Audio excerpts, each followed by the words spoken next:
พยายามฟังจากคนอื่นที่เขามีการขายแต่ก่อนกับพวกเป็นเนาะกับเวลาลูกค้าโทรมาเข้ากับเป็นเห็นคนอื่นซอยคิดให้อันนี้ก็เป็นบทเรียนเข้าแล้วเข้ากับได้นั่งฟังที่เขาเอาเขาลดกับลูกค้าแนวไหนเข้ากับด้วยความกระเด็นซินจอยเนาะก็คนมาได้แข่งโรงทรายเนาะก็เป็นคนที่จะมาเคยเห็นออนไลน์มาก่อนแต่ว่าอยู่บนเก่าขนาดแบบก็เป็นคนนึงที่ขายนี่แหละแต่ว่ามาอยู่นี่เนาะจะเป็นคนนึงที่มาแบบลมลูกค้าเนี่ยเพราะให้คนอื่นลม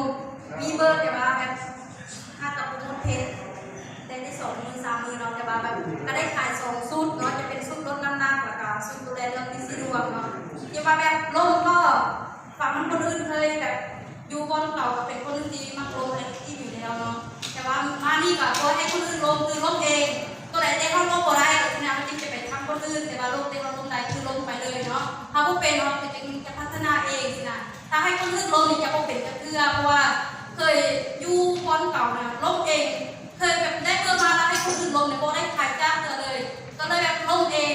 คลิปวิดีโออย่างก็อัดเองแล้วมันจะได้ขายให้คนอื่นเห็นนี่นะเห็นได้แต่ว่าเขาจะพวกเป็นจะเพื่อเนาะก็เลยมาอยู่นี่เนี่ยมันภูมิใจตัวเองเพราะว่าแบบ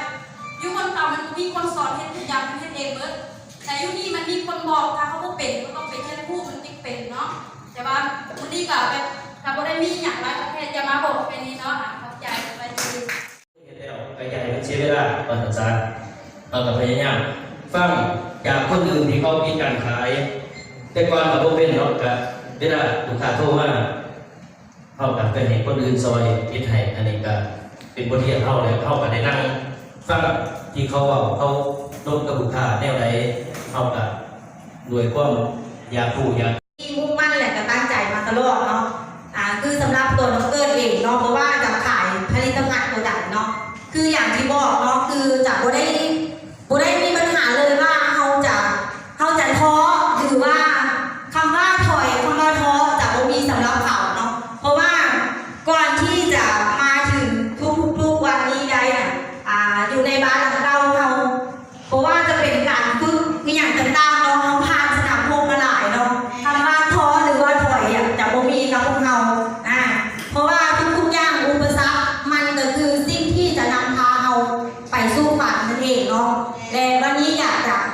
จะเป็นกำลังใจให้ทุกคนที่กำลังบอกว่าตัวเองยังคือโบได้คือเขาเนาะเมื่อคืนนี้มีการนอนบ่หลับเนาะเห็นน้องสมเพชส่งแบบกระนั่งมันไหวเนาะ